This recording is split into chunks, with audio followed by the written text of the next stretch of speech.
Well, health officials are on high alert this morning and scrambling to find the source after the first human case of swine flu was detected in the UK.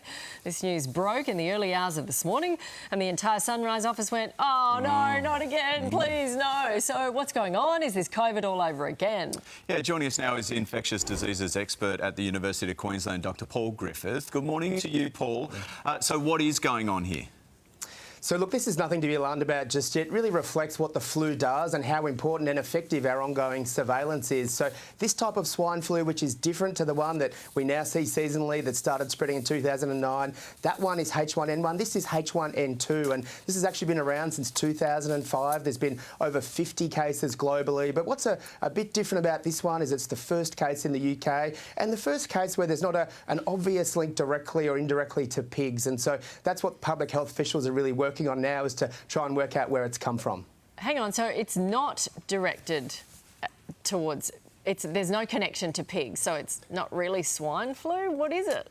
It is. So it's a flu virus that's been circulating in pigs for a long time, and usually we see these cases, as I say, there's been around 50 or so far. Usually we can ascertain a link to pigs or some related material, but so far, at least in this case, there's no link that's been identified. But that work is ongoing, and maybe that link will come. But I guess the reason we're talking about it is so far because we don't know there's a link. Maybe it's spreading between people, but that's not yet been established, and as I say, more information will come. So can we get a jab for this? Is there something out there that can immunise us from it?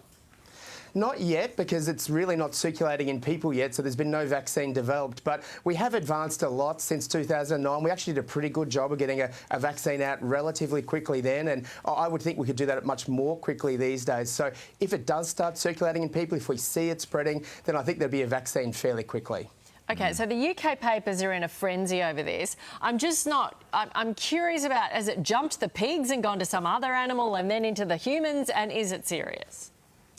Look, it's not serious, but really highlights the importance of that ongoing surveillance. And we don't know how it's infected this person yet. That's the work that's ongoing. So local health officials are looking at other people, looking at this person's contacts, and obviously looking at the animals locally to try and see how this person was infected. And that's work that's ongoing, and I'm sure we'll hear more about it. But as I say, at the moment, there's no evidence it's spreading readily between people, and so no cause for alarm just yet. OK, yes. Stay alert, but not alarmed. Thanks, Paul. Exactly.